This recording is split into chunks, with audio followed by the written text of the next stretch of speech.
ചിക്കനും റൈസും ഇട്ടുണ്ടാക്കുന്ന തമിഴ്നാട് ബിരിയാണിക്ക് എന്നും ഒരു വെറൈറ്റി ടേസ്റ്റ് തന്നെയല്ലേ.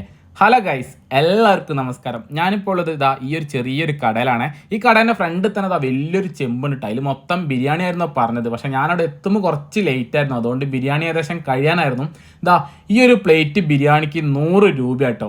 അതിലേക്ക് ഒരു എഗ്ഗ് ഉണ്ടായിരുന്നു, പിന്നെ ചെറിയ 2 പീസ് ചിക്കൻ ഉണ്ടായിരുന്നു, പിന്നെ അത്യാവശ്യം നല്ല ക്വാണ്ടിറ്റി റൈസും ഉണ്ടായിരുന്നു, പിന്നെ 2 പീസ് പൊരിച്ച ചിക്കനും ഉണ്ടായിരുന്നു കേട്ടോ. സംഭവം 100 റുപ്യക്ക് എന്തുകൊണ്ടും അടിപൊളി തന്നെയാണ്. ബിരിയാണി എനിക്ക് നന്നായിട്ട് ഇഷ്ടപ്പെട്ട്. ചിക്കനൊക്കെ നന്നായിട്ട് വെന്തിരുന്നു കേട്ടോ. പിന്നെ തമിഴ്നാട്ടിൽ കിട്ടുന്ന ബിരിയാണീൻ്റെ റൈസൊക്കെ നമ്മുടെ നാട്ടിലുള്ള മാതിരത്തില്ല, അത്യാവശ്യം നല്ല ലോങ് റൈസ് ഉണ്ടാവില്ല.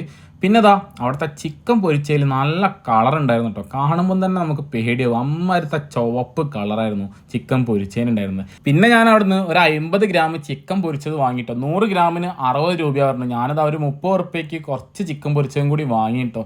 സംഭവം എന്തായാലും ബിരിയാണി അടിപൊളി തന്നെയായിരുന്നു, നല്ല ടേസ്റ്റുള്ള ബിരിയാണിയാണ്.